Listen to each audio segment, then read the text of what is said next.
So friends, we have new brushes, and these are no other than the newly released Rephr LC collection. Stands for liquid creams. We have been on a journey with these synthetic brushes from Rephr. Allow me to begin with their first iterations. These released a few months, well, what am I saying? More than a few months back, where they were experimenting with synthetic fibers. This was the first foundation prototype they released alongside their concealer one. You could check out that video where I thought the foundation brush was too small and the length of the bristles were too long, where you got this bend, but you felt a little bit of, well, a lot of prickliness, I thought, and wouldn't be great for pouncing on, which I think inevitably one would do when they see a brush like this. And same thing with this little concealer brush. This guy was so stiff that it didn't do much with pouncing on concealer. Something that you could probably use this little guy with is to strike down some heavy concentration of cream bronzer or contour, or maybe pull down some product here alongside the nose. More precise cream work, but not for blending out concealer. No. But then we receive second prototypes. This time they softened the bristles, they changed the shape entirely. Compared to their first release, you can see it's wider, it has a more pronounced slant, the fibers have this charcoal look to them. The concealer brush is completely different. It mimics the size of the foundation one. And although this one still had a little bit of prickliness, by far light years better than their first iteration, right? So we had base 04 and base 05. Now, with a lot of feedback from those two prototype sets, we now have the liquid cream collection, next gen synthetics optimized for concealer, foundation, cream, bronzers, and blushes. Now, you can read on their website here just the history behind these brushes, and allow me to read some details for each. We can start with the LC01 concealer brush. What you see here, very much like the second prototype for the concealer brush design, but I think you'll notice not only with this brush but the other two that they lighten the synthetic fibers a bit, so there's more of a distinction between the fiber color and the color of the handle and the ferrule. There's a little bit more gray in there, which I think looks beautiful against the matte black design. A petite angle brush that's dense enough to build coverage and fluffy enough to blend out. Achieving this balance took considerable time, and we're very happy with how it turned out. Note that LC01 is similar to B05, with the only notable change being the fiber color, as I mentioned before. Before we go into the other brushes, I just wanted to roll through this application footage. You see that I applied Danes's Lift and Fix concealer, used the LC01 to blend it out, and again, as the description outlined, you have that density to blend out the product, but you also have that length to finesse it. If I were to compare this to other concealer brushes that have a similar design, it would be Rephr's, one of their first concealer brushes with, I believe this was both synthetic and natural fibers. It has more of a pronounced slant compared to the LC01, and it's not as long. It feels a little more dense on the application, and you can see that the LC1 has a lot more splay and flexibility than their original concealer brush. Against the Esum V29, this is a new release for 2024 for Esum, where they redesigned a few of their brushes in their collection, and alongside the LC01, you can see that the Esum brush is thinner, right? Doesn't have as many bristles as the Rephr brush, but what stand out is that there's more prominent slant, and it covers more surface area when in contact with the under eye area or wherever you wish to apply the brush on your face. And you can see that the bristle starts lower on the Esum brush, right? Which makes for, again, a wider surface area with under the eye application, but because of that, I find that the Esum brush feels a little bit softer, not as prickly. You're gonna feel a little more prickliness here because you can see that the bristle starts higher. And inevitably with that bend, you're not gonna get as much of a give as you get with the Esum brush. Compared to the BK Beauty A506, this is a bigger brush than the Rephr one. There's a lot more splay to the A506, so if you wanted more precision, You definitely get it from the LC01, but the A506 from the Angie Hot and Flashy BK Beauty collab, I think still suitable enough for under eyes. Again, you just got a lot more splay here versus the LC01. And on the demo, I use LC01 just to place some Danessa Blooming Romance through the eyes. This is obviously too big for smaller eyes when it comes to cream eye products. But if you have my eye size and you just wanted more of a wash of color through the crease, or maybe you wanted some on the outer corner, you can definitely use the LC01 for those eyeshadow tasks. I also use this smaller brush to apply, I think it was the highlighter and dew beam from the Auric Mirage Shift palette, and pounce that cocktail on my cheekbones. And this is where the LC01 is fantastic for highlighter application, especially if you wish for it to be, yes, precise, but to have a little bit of a blown out effect when you pounce it around your cheekbone area. It's not going to keep it here high, but when you bring the brush around the perimeters of that application, it will naturally pull the product down and into your other blush products, so it could appear seamless in the end. The LC02 complexion, which I was excited to see because it is the size between LC1 and LC3, one of the most common feedback we received was to create an in-between size between LC01 and LC03. This brush did exceptionally well in early testing with artists, and we're so excited for you guys to try it. Now, when I saw LC02, I immediately thought about BK Beauty's 109. 109 didn't release this year, I believe it did last year, but side by side, you can see that LC02 is a little thicker, similar lengths in terms of how high the low bristles start. The distinguishing difference I think you can recognize is that in the 109, there's more of a prominent tip at the top arc of the brush, whereas LC02, there's more of like a blunt lower arc. Besides the slight differences in brush shape, I find that there's a lot more splay in the LC02 brush versus BK Beauty's 109. There's a little more stiffness in the 109, whereas you get a little more flexibility from the LC02, and you probably saw some B-roll running. If not, I'll start now, where I use the BC01 to apply, I believe it was the Simi Haze. Actually, I applied the Auric first, I think. Yes, it was the Auric bronze color, and I underestimated this brush's pickup capabilities because I had to pounce a ton in order to diffuse this product through and around my cheekbone area, and I actually had to grab LC03 to just pounce around the edges so it could appear more diffused and not as concentrated in the hollows of my cheeks. And then I thought, wouldn't it be fun? What did I use next? Oh yes, that's what I did. I went in with LC03 for the blush on one side just so you could see how a bigger brush delivers that delivery of color, but I went in with Blooming Romance because when I saw the size of LC02, I was like, oh, it's not so big but not too small where it could fit into the velvet pomade pan successfully, and that's exactly how it performed. I got enough color to pounce on, I think it was Dreamy, one of those shades, and man, the way it just floats the color on my cheeks. And also, I was excited to try on other colors. I went in with the lilac color on the other side and pounced it on top of Sand Blush. So if you have Blooming Romance or you have Defining Neutrals and you didn't have a synthetic brush that was small enough but maybe not big enough, rather, or how can I say this? It was small enough to fit in the pans, but not big enough to get that diffused effect for blush application. Well, and I loved how my skin looked after I applied the Blooming Romance Velvet Pomades with LC02.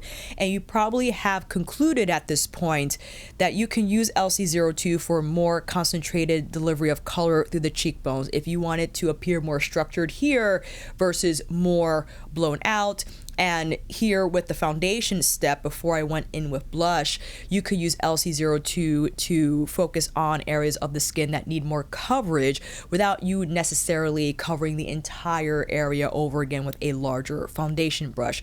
So more pinpoint coverage work, more precise work. You could use the edge of the brush along the sides of the nose, although I would rely on LC01 for that task instead because it's easier. You could use LC02 along the jawline to to get a little bit of shadowing there. So I'm happy Rephr released a size between the big and the small brush, because I think it helpful, especially if you like a smaller brush to apply your foundation. Maybe you don't like applying foundation all over, but you just need that medium size brush to address areas that need the coverage and evening of tone, and you can just strike along the face in a quicker way, if you will. And finally, we have LC03, the foundation brush, a substantial foundation brush that looks and feels remarkably like natural hair. The densely packed synthetic bristles feel extremely soft, absorbs minimal product, and provides an effortless streak-free finish. Note that the LC03 is very similar to BO4, with the only notable change being the fiber color. Please note that the LC collection is made with the latest technology in synthetic filaments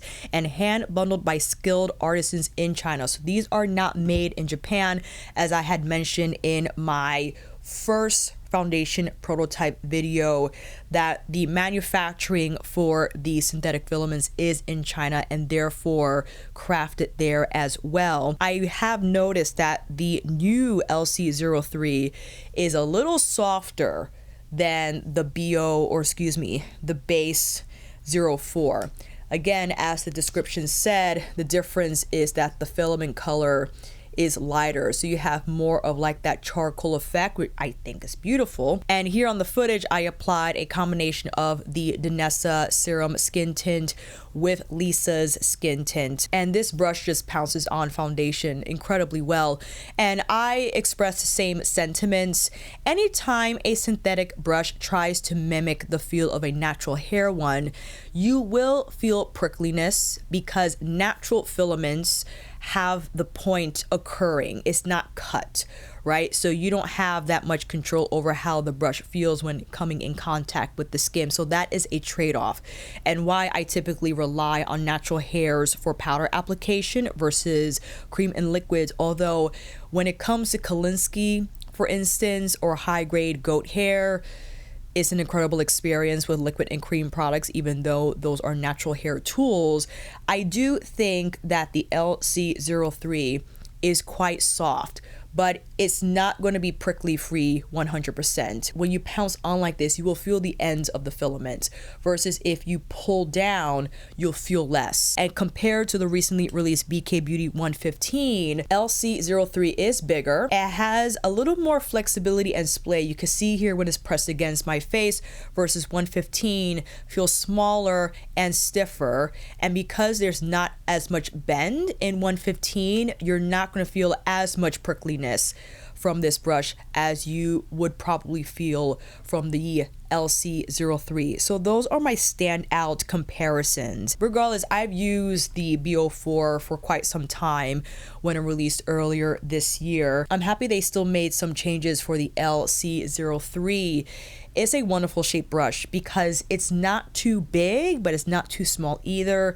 You get your foundation on quick or a skin tint on quickly. And for this brush, I went in with the bronze color from Auric because you could still use this brush for bronzer, albeit it will look more enveloped and have a more of a haze effect on the complexion because it's a larger brush, versus the LC02 will be a little more concentrated and precise through the cheekbones. And I also followed with Auric's blush using LC03. If you just wanted like that blown out blush effect with cream, you most certainly can achieve it with this tool. And especially if you just wanted to economize how many brushes you're using. Although in terms of the pricing, the way Rephr works is in exchange for feedback in thoroughly testing these brushes and giving them detailed feedback so they're able to further improve these prototypes, is that you get a discount. So if you were just to buy these brushes at face value without providing any feedback and you just wanted to buy them, it'll be $80. But if you submit some feedback, albeit more than, yeah, they're fine, details about the brush density, the brush head design, the size, the ferrule size, the crimps, the handles, you will then get this set for $50. So I don't think that's bad whatsoever in thoroughly testing these 3 brushes. And thank you for Rephr for sending me this set comp, as they have sent their previous brushes to me comp this year. I'm grateful for the opportunity, but I'm also grateful, my apologies, allow me to pin back this hair. It's also nice to be a part of this process where you don't start with the best brush off the bat, right? It takes experimenting with different types of makeup products, different skin types.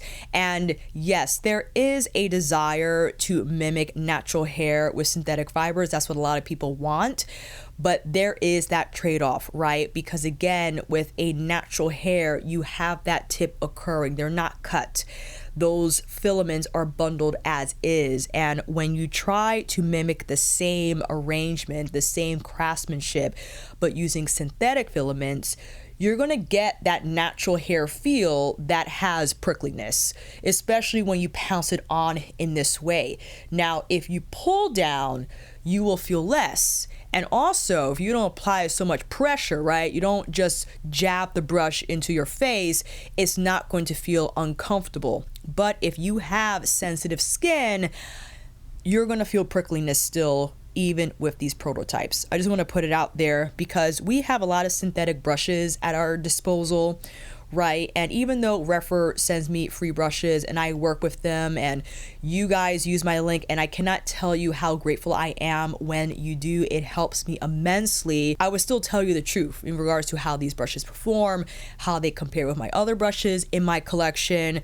And Rephr's cool with that. They want that. They want the honest feedback, because that's the only way they'll be able to make these changes, these adjustments going forward. Now, I do like the fact that they made it a touch softer, but again, you will still feel a little prickly prick. You'll still feel a little bit of prickly prick here with the concealer brush, albeit, again, if you're not super jabby with, but I love the LC02. Now, I'm not entirely sure if they'll ever release these individually. It'll be great that they do, because I predict that people will just buy LC02 without a doubt, because you could use this for foundation application. Even though it is smaller than LC03, you could get it going with the paint down, with the blush. This is where I feel LC02 comes in clutch, especially with Blooming Romance. Did you see the application is insane? And the fact that the brush head is not so big that it's going to pick up the fix and shape powders, that's right side by side with the velvet pomade. I had a easy time using the velvet pomade from Blooming Romance. And I also decided to hop into defining neutrals quickly and applied contour, which kind of looks strange with the fact that I already had the Auric bronzer cream on, and I decided to slap on this cool tone velvet pomade on my cheekbone. It was fine. You saw that it had a weird shade to it, but I think it's recognizable how successful LC02 is at pouncing in cream contour in a way that looks precise and not heavy on the skin. So I'm happy with the 3, but wanted to share this video especially because BK Beauty recently released their Core Complexion Trio, which I have a dedicated video reviewing them, and thank you to BK Beauty for also sending that set. I think it comes down to whether you like BK Beauty aesthetic versus the Rephr aesthetic, the brush sizes, because the 116 basically does what the LC02 does, albeit it's rounder and a little bigger, and it doesn't take on the same slant shape as 115 or the LC03 brush. What I think is nice about the Core collection is that it has the paddle brush. One side addresses the liquid creams and the other addresses powder. So if you wanted to economize your brush set, if you like to bring along a separate powder brush in order to apply powder on the eyes or on other areas of your face, then I can see why the Core Complexion Trio would win over Rephr's LC collection. They're both great, but it all depends on, again, your preferences for brush design, what products that you use. Do you use eyeshadow? Do you even apply powder? Do you just prefer a round brush versus a slanted brush? Do you prefer a little bit more splay and movement versus a little more stiffness and density, right? Do you prefer a smaller concealer brush for blending out product there, or you don't mind using the paddle brush to blend out your concealer even though it's larger than the LC01? Those are just example questions that might cross your mind when deciding between the two sets. Now, funny, the Rephr at face value is 80. If you submit feedback about the brushes, 50. The core complexion trio from BK Beauty is 95. So if budgeting is an issue, then the Rephr set for sure. But again, hopefully this video alongside the demos and everything, the close-ups, help you arrive at a decision. The decision can be either you're like, I'm not buying anything, I'm just here to hang out, Alicia. Well, I thank you so much. I just wanted to take the time again to thank Rephr for sending these beauties because I enjoy using them and I will continue to do so. Man, we're ending 2024 with a bang when it comes to complexion brushes. My goodness. Let me know what you think down below. If you use the first synthetic prototype from Rephr, the second one, if you've used your BK Beauty complexion trio, if it arrived already when ordering it, and if you made it this far, make sure you like this video as it lets YouTube know that I'm worth watching and will recommend more of my videos. Hopefully you'll like to watch those too. Consider subscribing so you can see more brush videos, and make sure you click that notification bell so you know those uploads drop immediately. And most importantly, thank you for watching. Hopefully I'll see you on here again soon.